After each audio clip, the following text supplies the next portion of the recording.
বন্ধুরা, যদি আমার এই হরর গল্পগুলো ভালো লেগে থাকে তাহলে অবশ্যই চ্যানেলটাকে সাবস্ক্রাইব করুন আর ভিডিওতে একটা লাইক দিতে ভুলবেন না। আপনাদের সাপোর্টই আমার সবচেয়ে বড় প্রচণ্ড প্রেরণার স্রোত। যত বেশি আপনারা আমার সাথে থাকবেন ততই বেশি নতুন নতুন ভয়ঙ্কর গল্প নিয়ে আসতে পারব। ধন্যবাদ। আধপাকা সড়ক শহর থেকে সোজা চলে গেছে কুশলগঞ্জের মাঝ বরাবর। এই সড়কের ধারেই বড়দার খাবারের হোটেল। খুব নামডাক না থাকলেও আশেপাশে গ্রামের এবং শহর থেকে আসা লোকেরা খাবার দাবার খেতে আসে এখানে। হোটেলের এত রাতে আলো জ্বলে আছে, ভিতরে কোনো খদ্দের নেই। হটফটিতে বসে চলে যাব। যাই ভোগ বিলাস, সব দেখে থেকে রাখিস বাপ। ঠিক আছে দাদা, আপনি আসেন, আমরা সব দেখে টেকে রাখব। ঠিক আছে, এই চললাম রে। বড়দা নিজের পুরনো স্কুটি নিয়ে বেরিয়ে পড়ল। রাস্তায় রামপুরের প্রান্তে তার বাড়ি। বৃষ্টির তোড়ে বাড়ছে রাতের আধার, সাথে সাথে ঢালাই রাস্তায় বিচ্ছিরি ভরভর শব্দ তুলে বড়দা এগিয়ে চলছেন বাড়ির দিকে। রাস্তায় আলো নেই একেবারে। স্কুটির আলোতে যতটুকু আলো পাওয়া যায় সেটাই একমাত্র ভরসা। কুশলগঞ্জের পূর্ব পাশ থেকে মূল গ্রামের শুরু।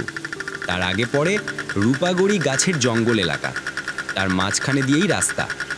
রূপাগড়ি জঙ্গলের মাঝে ছোটখাটো বাঁশঝাড় চোখে পড়ে। জঙ্গলের মাঝামাঝি এসেছেন বড়দা। ব্রেক চেপে স্কুটি থামাতে হলো। দেখলেন রাস্তার মাঝে একটা লম্বা গাছ কেউ যেন ফেলে রেখে গেছে। নিশ্চয়ই কোনো বদমাশের কাজ।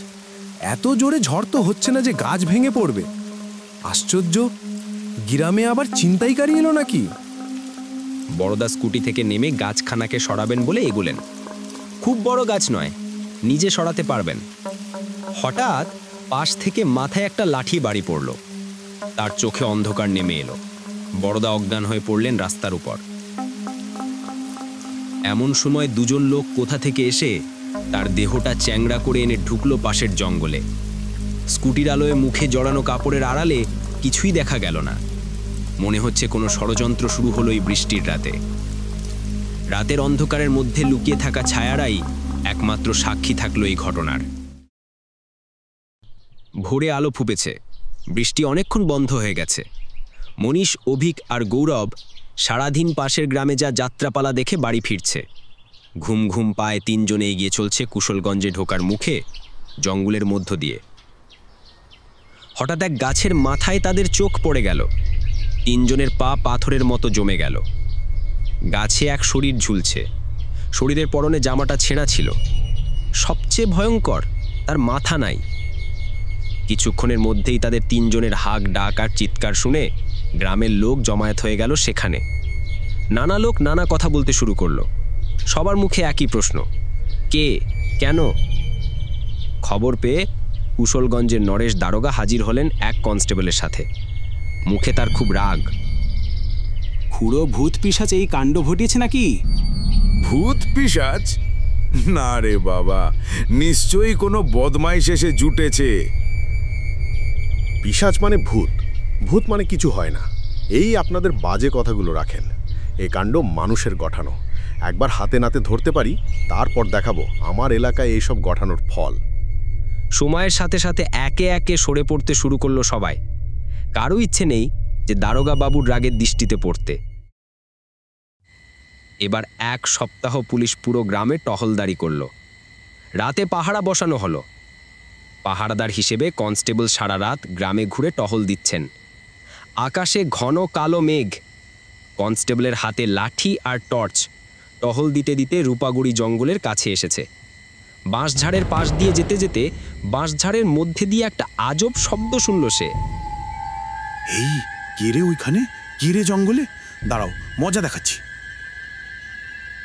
লাঠি ধরে ঢুকে পড়ল বাঁশঝাড়ের দিকে। বেশি দূর যেতে হলো না, এক ভয়ানক দৃশ্য তার চোখে পড়ল।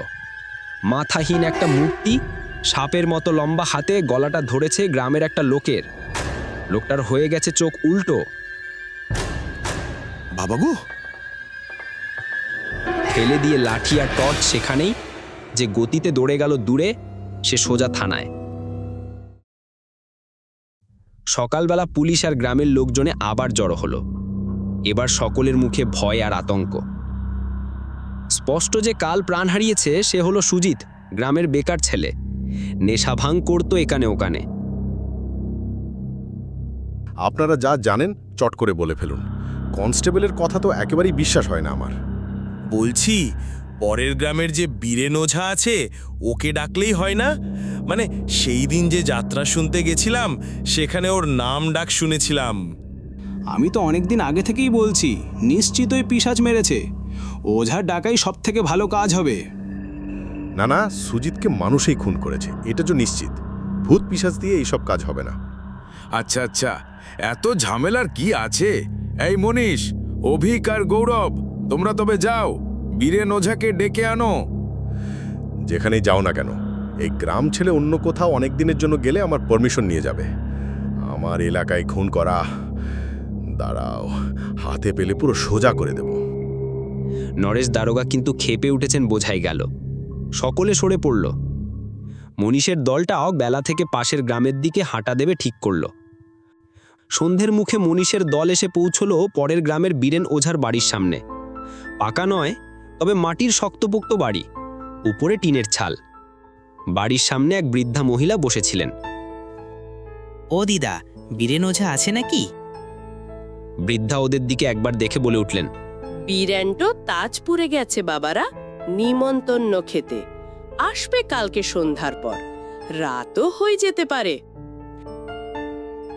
মরেছে, এবার কি হবে? কি আর করা যাবে বলেন তো দিদা? বীরেন ওঝা আসলে বলো কুশলগঞ্জ থেকে আমরা এসেছিলাম, জলদি যেতে বলে দিও। বেশ বেশ, বলে দেব বাবারা। তোমরা একটু বসো, চা জল খাও। না না, পাগল নাকি? রাত হবার আগেই বাড়ি ফিরতে হবে। এই চল রে সব। সকলে আর দেরি না করে হন হন করে আবার গ্রামের পথ ধরে চলে গেল। রাত নামছে, আকাশে ঘন মেঘের সাম্রাজ্য হচ্ছে ধীরে ধীরে। ঢালাই সড়কের ধারে বড়দার হোটেলের সামনে যখন তারা এসে পৌঁছলো, তখন বৃষ্টি শুরু হয়েছে। মাথায় ছাতা আর হাতে টর্চ ধরে কোনো মতে সামলে বাড়িতে ফিরছেন মনীষ আর বাকিরা। হোটেলের সামনে দিয়ে যেতে যেতে গৌরবের এমন গাছা ছমছম করে উঠল।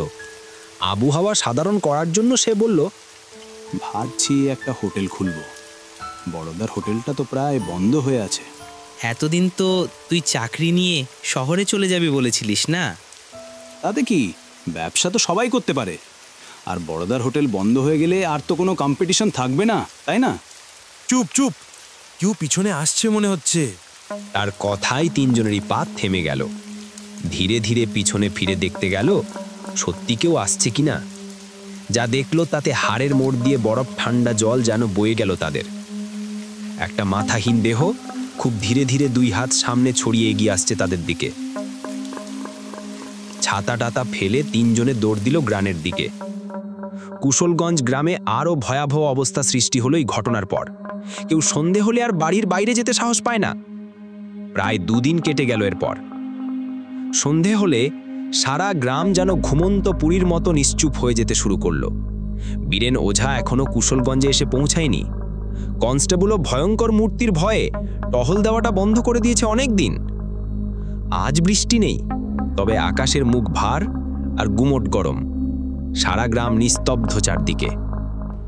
এমন সময় রূপাগড়ি জঙ্গলের মধ্যে টর্চের আলো দেখা গেল।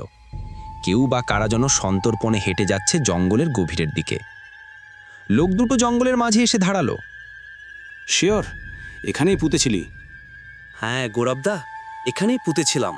বেশ, জলদি কর। আমার মনে হচ্ছে ওটার জন্য বড়দার আত্মা এখনো হোটেল ম্যাচ হারতে পারছে না। কানু তাড়াতাড়ি মাটি কোপাতে শুরু করলো। গৌরব দম বন্ধ করে নজর রাখছে চারদিকে, যেন এখনই কোনো মুহূর্তে বড়দার প্রেত এসে তাদের জীবন শেষ করে দিতে পারে। হঠাৎ ঝোপের মধ্যে শব্দ হতেই চমকে সেদিকে টর্চ ফেলল গৌরব। দেখল কাঁধে ঝোলা আর সারা মুখে দাড়িগোফের জঙ্গল নিয়ে একটা লোক বেরিয়ে আসছে। লোকটা বীরেন ওঝা। কি করছিস তোরা এখানে? আমি তোদের গায়ে যাচ্ছিলাম, হঠাৎ আলো আর তোদের কথা বলতে শুনে তোদের পিছে এসেছি। কি করছিস এখানে তোরা? না মানে বীরেন্দা, কিছু না। ওই কানু, চল চল এখান থেকে। কানু কানু কোনো উত্তর না পেয়ে যেখানে কানু মাটি খুঁড়ছিল সেদিকে দেখল তারা। সেই ভয়ঙ্কর মূর্তিটা সাপের মতো লম্বা হাতে গলাটা ধরেছে কানু। বীরেন ওঝা সঙ্গে সঙ্গে এক ডালা মাটি আর ধুলো ছুঁড়ে দিল মূর্তিটার দিকে। কিন্তু মূর্তিটার গায়ে এসে মটি লাগলেও মরদ করে কানুর ঘাটটা ভেঙে দিল সে। কানুর শেষ আর্তচিৎকারে ঝংকার দিয়ে উঠল রাতের বাতাস। এরপর মূর্তিটার দেহ ধৃতারিরের ভাওয়ায় মিডে গেল। কানুর দেহ ঝপ করে পড়ল জঙ্গলের মাটিতে। গৌরব হতবাক হয়ে কানুর শেষ প্রাণের দিকে তাকিয়ে রইল। ভয়ে মুখ সাদা হয়ে গেছে তার। ঠান্ডা হাওয়ার চাপটা বইতে শুরু করছে তখন। বৃষ্টি নাবার আশঙ্কা। কানুর চিৎকারে গ্রামের অনেকেই এসে পৌঁছল সেখানে। সকলের মুখে কৌতূহল আর ভয়ের চিহ্ন। সত্যি করে বল, তোরা কি করেছিস? কোনো প্রেত মানুষের উপর এমনভাবে আক্রমণ করে না। বল কি করেছিস তোরা? কি গৌরব, তুই এই সবের মূল? আমিও সন্দেহ করছিলাম গৌরবের ওপর। বেশ কিছুদিন আগে সুজিত আর কানুর সাথে বসে আলোচনা করতে দেখেছিলাম ওকে। নেশা ভাঙ করছে ভেবে ঘাটায়নি তোদের। বল কি করেছিস তোরা? গৌরব সবার সামনে ভেঙে পড়ল। মুখটা করুণ করে বলে উঠল, শহরে চাকরি টেকাতে পারিনি, চুরি করে পালিয়ে এসেছিলাম গ্রামে। তা প্রায় 2 মাস হলো। একটা হোটেল খুলব খুব ইচ্ছে ছিল, কিন্তু বড়দার হোটেল থাকলে তো আমার হোটেল চলবে না। তাই সুজিত আর কানুর সাথে প্ল্যান করেছিলাম। বড়দাকে আমি খুন করেছিলাম ওদের দিয়ে। আমার কথাতেই তার মাথাটা কেটে এখানে পুঁতে আর দেহটা গাছে ঝুলিয়ে দিয়েছিল ওরা, যাতে গ্রামের সবাই ভাবে এটা ভূত পিশাচের কাজ। কয়দিন ধরে আমিও ভাবছিলাম প্রেতটা আমাদের কেন তাড়া করলো। আমরা তো তার কোনো ক্ষতি করিনি। আসলে এই হতছাড়া তার পিছনে নিয়েছিল প্রতিশোধ নিতে। ব্যাটাকে ভালো করে পিটিয়ে তবে পুলিশকে ডাকবো। এর জন্য সারা গ্রাম ভয় কাটা হয়ে বেঁচে আছে এতদিন। এই ধর ব্যাটাকে। গৌরব হঠাৎ গুলির মতো দৌড় দিল, হাতে টর্চ ফেলে। সবাই একরকম হতবাক হয়ে গেল তার হঠাৎ কাজ দেখে। ঝোপঝাড় ভেঙে গৌরব ছুটে পালালো। পিছনের আগে ফেটে গ্রামের জোয়ান ছেলেদের ধরার চিৎকার ভেসে আসছে। ধরতে পারলে প্রাণে শেষ করে দেবে তাকে। গৌরব উপায় না দেখে অন্ধকার মজ এক বাঁশ ঝাড়ে ঢুকে ঝোপ করে বসে পড়ল। এত সহজ যে ওদের হাতে আসবে না সে। সকাল হলেই কলকাতা পালাবে। উত্তেজিত লোকজন সেই ঝোপের সামনের রাস্তা দিয়ে তাকে আলো ফেলে খুঁজতে খুঁজতে বেরিয়ে গেল। ওরা চলে যেতেই স্বস্তির নিঃশ্বাস ফেলল গৌরব। চোখ বন্ধ করে ফেলল ক্লান্তিতে। আর এমন সময় লম্বা মূর্তিটা হাত বাড়িয়ে খোপ করে ধরল তার গলা। কয়েক মুহূর্তের পর মরদ করে এক শব্দ, ঝপ করে মাটিতে পড়ল গৌরবের শরীর। সারা রাত গৌরবকে খুঁজে না পেয়ে ভোরের দিকে গ্রামে ফিরেছিল মনীষের দলটা। বড়দার দেহটা যেখানে পাওয়া গিয়েছিল সেখানে এসে থামকে দাঁড়াতে হলো তাদের। গাছে একই রকমভাবে একটা দেহ ঝুলছে। দেহটা গৌরবের। দেহে প্রাণ নেই তার। অপরাধী তার অপরাধের শাস্তি পেয়েছে ভেবেই শুধুমাত্র দীর্ঘশ্বাস ফেলল সকলে।